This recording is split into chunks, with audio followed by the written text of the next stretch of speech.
Hi friends, ಎಲ್ಲರೂ ಹೇಗಿದ್ದೀರಾ? ಎಲ್ಲರೂ ಚೆನ್ನಾಗಿದ್ದೀರಾ ಅಂತ ಭಾವಿಸ್ತೀನಿ. Welcome to Daji skyline.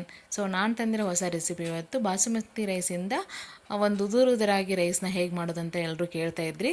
So ಹಾಗಾಗಿ ನಾನಿವತ್ತು ಒಂದು ಬಾಸುಮತಿ ರೈಸನ್ನು ಉದುರಾಗಿ ಹೇಗೆ ಮಾಡೋದು, ನಾವು ಮಾಡಿದರೆ ಮೆತ್ತಗಾಗುತ್ತೆ.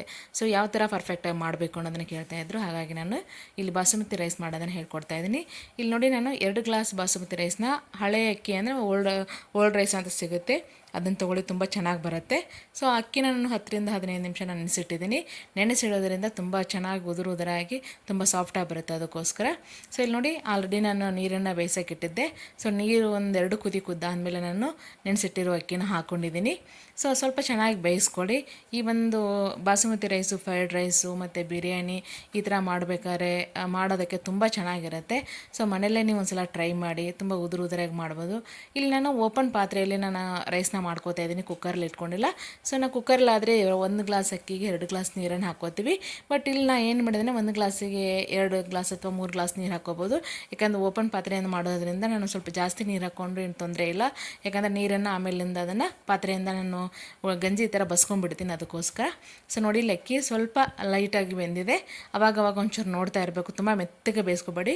ಒಂದು 80-90% ಬೇಯ್ದರೆ ಸಾಕು. ತುಂಬ ಮೆತ್ತಗಾಗ್ಬಿಟ್ರೆ ಅದು ಮತ್ತೆ ಎಲ್ಲ ಮೆತ್ತಗಾಗ್ಬಿಡುತ್ತೆ, ಎಲ್ಲ ಗಟ್ಟಿ ಆದಂಗೆ ಆಗ್ಬಿಡುತ್ತೆ, ಉದುರಾಗಲ್ಲ, ಅದಕ್ಕೋಸ್ಕರ. ಸೊ ನೋಡಿ, ನಾನು ಆವಾಗವಾಗ ಚೆಕ್ ಮಾಡ್ಕೋತಾ ಇದ್ದೀನಿ. ನೋಡಿ, ಇವಾಗ ಒಂದು 70-80% ಬೆಂದಿದೆ. ಸೊ ಆಮೇಲಿಂದ ನಾನು ಇವಾಗ ಅದನ್ನು ಬಸ್ಕೊಂಡ್ಬಿಡ್ತೀನಿ ನೀರನ್ನು. ಸ್ವಲ್ಪನೂ ನೀರಿರಬಾರ್ದು. ಸೊ ಈ ಥರ ಒಂದು ಪ್ಲೇಟ್ನ ನೀಟಾಗಿ ಮುಚ್ಚಿಬಿಟ್ಟು ಈ ಥರ ನೀಟಾಗಿ ಬಸ್ಕೊಳ್ಳಿ. ಸೊ ಇಲ್ಲಿ ನೋಡಿ, ರೈಸ್ ರೆಡಿಯಾಗಿದೆ, ಇಷ್ಟು ಉದುರಾಗಿದೆ ಅಲ್ವಾ. ಇನ್ನೊಂದು 10% ಅದೇನು ರೈಸ್ ಆಗಬೇಕಿತ್ತಲ್ವ, ಅದು ಸ್ಟೀಮಲ್ಲಿ ಏನು ಇರುತ್ತಲ್ವ, ಅದು ಸ್ಟೀಮಲ್ಲಿ ಅದು ನೀಟಾಗಿ ಬೇಯುತ್ತೆ. ನೋಡಿ, ಇಷ್ಟು ಚೆನ್ನಾಗಿ ಬಂದಿದೆ ನೋಡಿ. ಸೊ ಈ ಥರ ನೀವು ಮನೇಲಿ ಟ್ರೈ ಮಾಡಿ. ಅಂಗಡಿಯಲ್ಲಿ ಸಿಗುತ್ತೆ. ಸೊ ಲೂಸ್ ಕೂಡ ಸಿಗುತ್ತೆ ಅಕ್ಕಿ. ಸೊ ಇಲ್ಲಾಂದರೆ ನೀವು ಪ್ಯಾಕೆಟ್ ಕೂಡ ತರ್ಬೋದು. ಲೂಸ್ ಅಕ್ಕಿ ತೊಗೊಂಬಂದು ಈ ಥರ ಮನೇಲಿ ಮಾಡಿಕೊಂಡ್ರೆ 1 kg ಅಕ್ಕಿಯಲ್ಲಿ ಎಲ್ಲರೂ ಊಟ ಮಾಡ್ಬೋದು. ತುಂಬ ಚೆನ್ನಾಗಿರುತ್ತೆ. ಒಂದು ಬಿರಿಯಾನಿಗೆ, ಫ್ರೈಡ್ ರೈಸ್ಗೆ, ಎಗ್ ರೈಸ್ಗೆ ಸಖತ್ತಾಗಿರುತ್ತೆ. ವೈಟ್ ರೈಸ್, ಅನ್ನ ಸಾಂಬಾರು ಕೂಡ ತುಂಬ ಚೆನ್ನಾಗಿರುತ್ತೆ. ನೋಡಿ ಎಷ್ಟು ಉದುರಾಗಿ ಬಂದಿದೆ, ತುಂಬ ಸಖತ್ತಾಗಿ ಬಂದಿದೆ ಅಲ್ವಾ. ಸೊ ನೀವು ಮನೇಲಿ ಟ್ರೈ ಮಾಡಿ ಹೇಗೆ ಮಾಡೋದು ಅಂತ.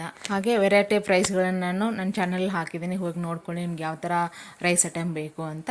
ಸೊ ನಾನು ಇಲ್ಲಿ ಮಾಡಿರೋದು ಬಾಸುಮತಿ ರೈಸ್ನ, ತುಂಬ ಚೆನ್ನಾಗಿ ಬಂದಿದೆ. ಸೊ ಫ್ರೈಡ್ ರೈಸ್ಗೆ, ನೀವೊಂದು ಬಿರಿಯಾನಿ ಮಾಡೋಕ್ಕೆ ಕೂಡ ನೀವು ಮಾಡ್ಕೋಬೋದು, ಹಳೆ ಅಕ್ಕಿಯಿಂದ ಮಾಡಿ. ಹೀಗೆ ನಾನು ಮಾಡೋ ರೆಸಿಪಿ ಎಲ್ಲರೂ ಇಷ್ಟಪಟ್ಟಿದ್ದೀರಾ, ಲೈಕ್ ಮಾಡಿದ್ದೀರಾ, ಶೇರ್ ಮಾಡಿದ್ದೀರಾ, ಸಬ್ಸ್ಕ್ರೈಬ್ ಮಾಡಿದ್ದೀರಾ. ಸೊ ಹೀಗೆ ಪ್ರೋತ್ಸಾಹಿಸಿ. ಯಾರಾದರೂ ಹೊಸಬ್ರು ನೋಡ್ತಾ ಇದ್ದರೆ ನಮ್ಮ ಚಾನಲ್ನ ಸಬ್ಸ್ಕ್ರೈಬ್ ಮಾಡೋದನ್ನ ಮರಿಬೇಡಿ. ಹಾಗೆ ಹೊಸ ನಮ್ಮ ರೆಸಿಪಿಗಳು ನಿಮಗೂ ಬರಬೇಕು ಅಂದರೆ ಬೆಲ್ ಐಕಾನ್ ಕ್ಲಿಕ್ ಮಾಡಿ. Thank you for watching my video.